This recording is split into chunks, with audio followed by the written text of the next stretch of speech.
Thank you for clicking on this video. I'm very aware that a lot of what I'm about to say in this video is going to come across as very hypocritical because here I am currently at 340 pounds and struggling to lose that weight.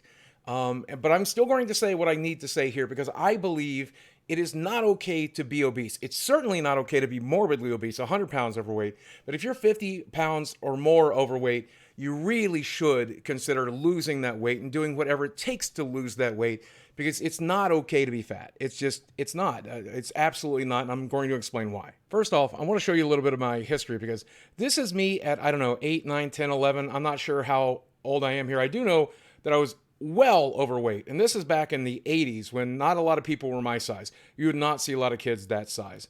Here's me when I was like 17, 16, in that neighborhood. I was definitely a late teenager. Again, very, very large. Here was 350 pounds or so, bigger than I am currently.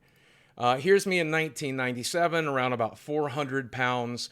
So as you can tell, I spent the majority of my life morbidly obese. And then here's me a few years ago, in my most viral video of all time. You've probably seen this video at some point. There's me at about 550 pounds, not my absolute biggest, but close to my biggest. So I definitely know what I'm talking about here. And then here's me very recently at about 350 pounds. I'm 10 pounds lighter right now than I am there in that photo. Keep in mind also that Chewbacca's like 7 foot tall. I'm close to 6 foot tall. I'm like 5'10", 5'11". But I know I look really short in that. But I also look really fat because I am also really fat still right now. So I'm speaking from experience when I tell you that being obese ruins both the quality and the quantity of your life. We'll talk about the quantity a bit in a second, but the quality I think is the most important thing. Because when I was a kid, when I was 20 some years old, a doctor once told me, if you keep eating the way that you're eating, you'll be dead by 30. That doctor was wrong. He was completely wrong. I'm now alive at 45. The problem is I have severe back issues, severe knee issues. I have pain all of the time. My body is a mess. It's a wreck. And absolutely 100%, I wish I had lost the weight younger. I wish I'd never put on the weight to begin with. It would have drastically affected the quality of my life. And when it comes to the quantity of your life, I absolutely guarantee you it will impact how long you live. Not just how good your life is, but how long you're going to live.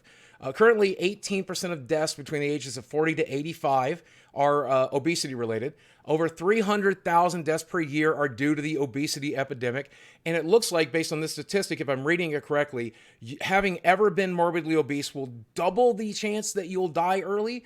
And if you're still obese and you stay obese, then it triples that. So absolutely, it's going to affect the quality of your life. Do not listen to these health at any size lunatics who tell you that it will not impact your health. They are absolutely wrong. It will impact the quality of your life and the quantity of your life. And I think this is a very relevant video because right now in America, where I live, an estimated 160 million Americans are either obese or overweight. Nearly 3/4 of American men and more than 60% of women are obese or overweight. That means a good half of the people who are watching this video are obese or overweight. But since it's me that you're watching, I got a feeling this is going to impact almost every single last one of you. And it still absolutely affects the quality of my life right now. I'm on 10 different medications. I have to see several different doctors. I see an endocrinologist every month. I need to see my cardiologist every few months. I have to see my general practitioner every 3 months. There's so much that I can't do that I want to do. I still can't walk as far as I want to go. I'd love to ride a bike. I'd love to ride some roller coasters when I go to Disneyland. There's so much I want to be able to do that I can't do now. And I won't be able to do them if I lose the weight. And you know what? Here's the thing. There's so much damage done now to this body that even if I lose the weight, I still may not be able to do a lot of those things with the back and the knees and everything else. And the reality of it is it can be very, very difficult because like this little chart here by the folks at World Obesity Day, say the roots of obesity run deep. Together we can create a healthier future.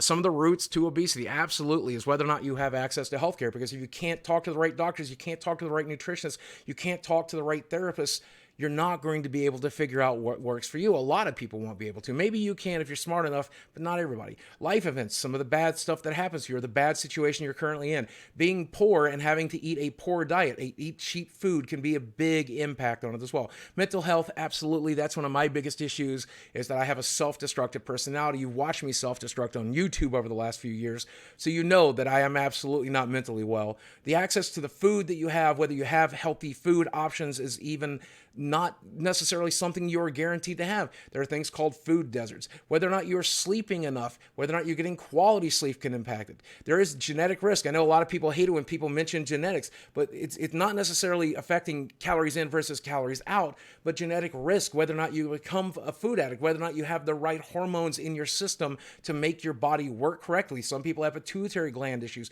There's tons of issues that can impact it genetically. Of course, biology is a big part of it as well. If you have a ton of insulin in your bloodstream, that's a marker that tells your body not to burn fat, so it prefers to burn muscle. These are all things you'll learn about as you educate yourself.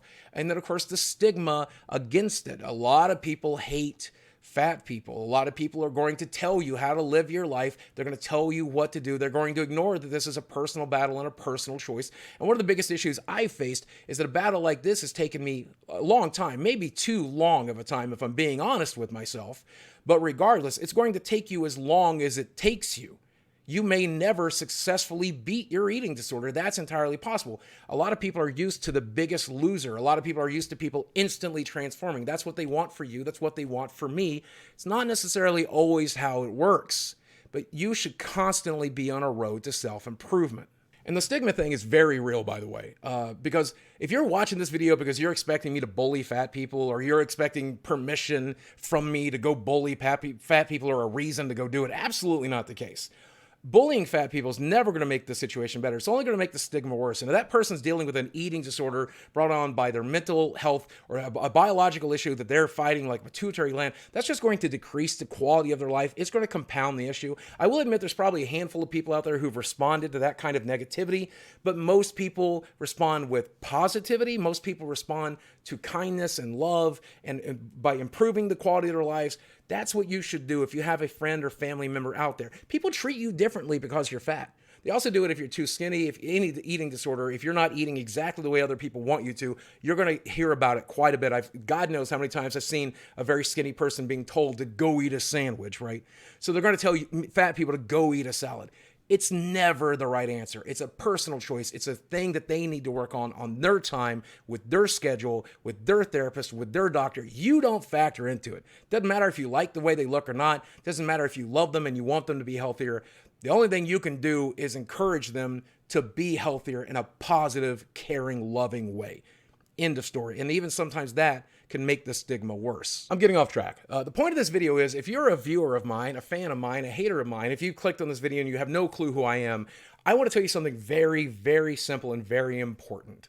You need to work on your health. You need to not be obese. You need to be not morbidly obese. And you need to be working on the underlying issues that led you to be that way. And I can speak from personal experience, having lost over 200 pounds after my gastric bypass surgery, that the quality of my life has improved. The quantity of my life has improved. Things are so much better. And I know as I continue to lose weight, they will continue to get better. That will happen to you as well. And I can speak from experience what a horribly difficult thing this is to do, even with the help of gastric bypass surgery. Because I did not work on the mental or emotional issues I was facing, I continue to abuse food to this day. Thankfully, my surgery limits me from being able to do that. I can't put the weight back on, even though Lord knows probably on some level I've tried. I'm very fortunate in that way. Whatever it is you need to do to get where you need to be, to lose the weight, to have a better quality of life than I have, to live a longer time than I will, I need you to do that. I need you to learn from my mistakes. Thanks for watching. I love you very much. I hope to speak with you again soon.